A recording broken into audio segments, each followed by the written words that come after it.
क्या आज के दौर में शादी एक बहुत बड़ा जोखिम है? एक तरफ दहेज मांगना गलत है, वहीं दूसरी तरफ एलिमनी लेना सही है।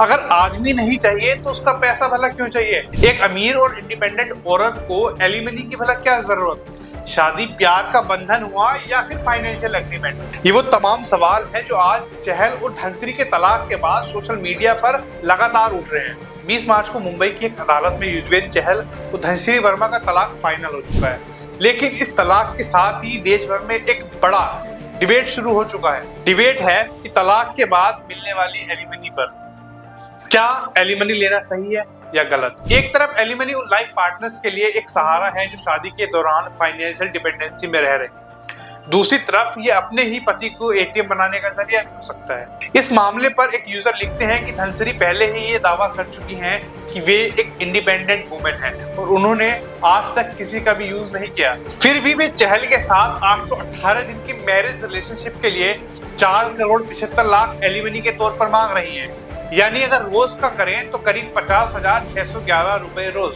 जो कि काफी अच्छा बिजनेस है। देखिए साथियों, हम जानते हैं कि ये एक सेंसिटिव मैटर है और ज्यादातर महिलाएं इस मुद्दे को उठाने के लिए मुझे नारी विरोधी समझ सकती हैं, लेकिन अब समय आ गया है कि इन मुद्दों पर फेयरली और खुले मंच पर बातचीत हो। दरअसल मेरा इरादा किसी का पक्ष लेना नहीं, बल्कि पक्षपात वाले कानूनों की कमियों को उजागर करना है, क्योंकि इस वजह से आज के युवाओं में शादी ना करने का जोर बढ़ता चला जा रहा है और फ्यूचर में हो सकता है कि ये और भी बढ़े।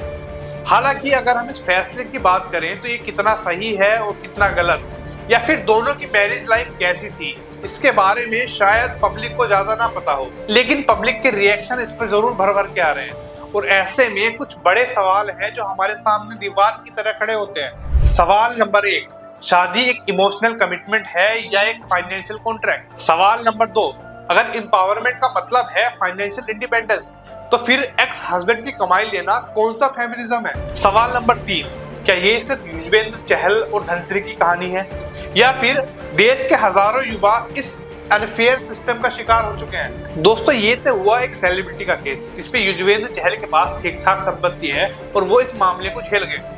ऐसा ही कुछ समय पहले एक केस हमारे सामने आया था अतुल सुभाष का, जिसमें अतुल सुभाष एलिमनी की रकम चुकाते चुकाते आत्महत्या कर लिए। दोस्तों, भारत जैसा देश जहां पर पति पत्नी के संबंध को युगों युगों तक माना जाता है, ऐसे में इस तरह की घटनाएं क्या उस संबंध की छवि को खराब नहीं करेंगी? इस केस के बारे में आपकी राय क्या है? कमेंट बॉक्स में अपने विचार जरूर रखिएगा, क्योंकि पब्लिक की बात पब्लिक माइक के साथ।